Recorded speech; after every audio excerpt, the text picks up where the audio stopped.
Hello, आता कुठल्या सावित्रीचं काय किती लेवल आहे?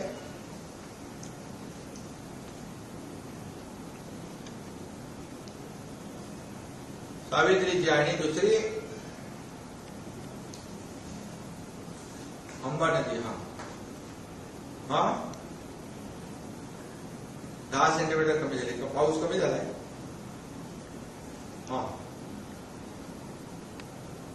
कुंडलिकाचे कॉन्स्टंट आहे तो. तुम्ही फक्त एकच काम करा, नदी पात्रातले जे आहेत ना लोक राहत आहेत आजूबाजूला, त्यांना सुरक्षित स्थळी हलवा. त्यांना फूड पॅकेट, त्यांची पाणीची व्यवस्था सगळं करा. हा कुणी म्हणजे तिथे धोक्याच्या याच्यामध्ये राहता कामा नये.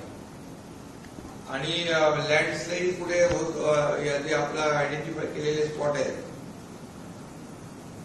सामनी घाटात झाले, तिथं काय जीवितहानी नाही ना काय? फक्त आता जीवितहानी आणि जीवितहानी होऊ नये याची काळजी घ्या. सगळ्यांना फील्डवर उतरवा. तुम्ही स्वतः सगळ्या फील्डवर राहा. आणि तुम्हाला एनडीआरएफ आहे ना तिकडे? हा, एनडीआरएफला अलर्ट करून ठेवला आहे. मी पण फोन केलेला एनडीआरएफला, त्यांनाही अलर्ट करा. आणि मी आर्मीला पण सांगितलं, एअरफोर्सला सांगितलेलं आहे. आवश्यकता भासल्यास, जसं पुण्याला आवश्यकता भासल्यास लागेल तसं तुमच्याकडे तशी आता परिस्थिती नाहीये, बरोबर? पण तुम्ही एकदम अलर्ट राहा सगळ्यांनी. सगळे आपले अधिकारी, प्रशासन फील्डवर राहा, म्हणजे इमिजिएट आपल्याला लोकांना मदत करता येईल.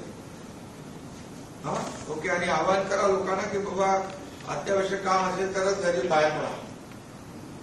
ओके. शाळा सुट्टी देऊन टाकली ना आपण. हो. आणि कार्यालयात पण ठीक आहे, तेही हे करून टाकायला पाहिजे, एमआयडीसी वगैरे. हा, त्याच्यामुळे बाहेर आत असं नको कुठे काय. ओके. सर्व जे जे काही लागेल ते लोकांना तुम्ही हे करून घ्या. प्रशासनाची मदत पूर्णपणे तुम्हाला काय लागेल ते सांगा. ओके. बोटी बिटी आहे तुमच्याकडे तुला?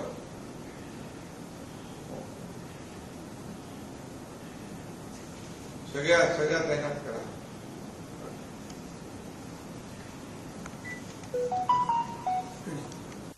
आता मेजर जनरल अनुराग वीज यांच्याशी पण बोललो आणि कर्नल संदीप त्यांच्याशी बोललो, तर त्यांना सांगितलं तुमची सर्व टीम अलर्ट करा एकदम. आणि त्यांना सांगितलं कुठे एअरलिफ्ट करायला लागलं तर एअरलिफ्टची पण तयारी ठेवा. आले तिकडे ना? हा ओके. हा हो.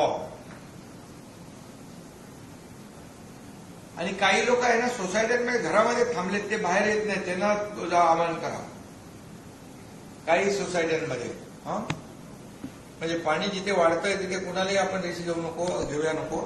आणि सगळ्यांना सेफ्टी जागेवर हे करा. फूड पॅकेट वगैरे सगळं पाणी बिनी व्यवस्था करायला लावा सगळ्यांना. हा हा सेफ प्लेस मध्ये शिफ्ट करा. हा, आणि सुट्टी तर दिलेली आहे आपण. ओके. देऊन टाका ऑफिसेस बंद करा. आणि पूर्णपणे आपली सगळी टीम आहे ती फील्डवर राहिली पाहिजे. पोलीस कमिशनर सकट मी सगळ्यांना सांगितलेलं आहे. एनडीआरएफ सांगितलंय सगळ्या लोकांना. हाँ हाँ ऊना में बहुत ज़्यादा परिस्थिति है, अपूर्व परिस्थिति हुई है. लोगों के घर में पानी गया, रोड पे पानी है. ऊना में खड़कवासला डैम में भी बारिश जोर से गिर रही है. मावड़ में लगभग 255 मिलीमीटर बारिश गिरा है. मुळशी में 170 मिलीमीटर बारिश गिरा है. और कैचमेंट में भी बहुत बारिश गिर रहा है, डैम में भी गिर रहा है. इसके डबल वजह से ज़्यादा पानी हुआ है. लेकिन वहाँ पर सभी लोग तैनात है. मैं कलेक्टर, दोनों म्यूनसिपल कमिश्नर, दोनों पुलिस कमिश्नर, सबको सूचना दी है. एनडीआरएफ को दिया है. एनडीआरएफ का टीम वहाँ काम कर रही है. हालांकि एनडीआरएफ एसडीआरएफ से डिजास्टर मैनेजमेंट भी पूरी तरह काम कर रहा है. और मैं आर्मी के मेजर जनरल अनुराग विज, इनसे भी बातचीत की हुई है. कर्नल संदीप जी से बातचीत की है और उनको भी कहा है आपकी भी टीम अलर्ट रखो.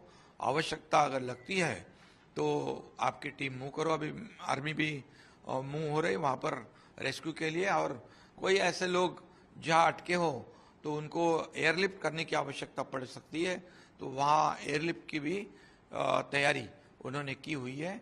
इसलिए पूरी तरह से प्रशासन अलर्ट मोड पर है, अलर्ट है।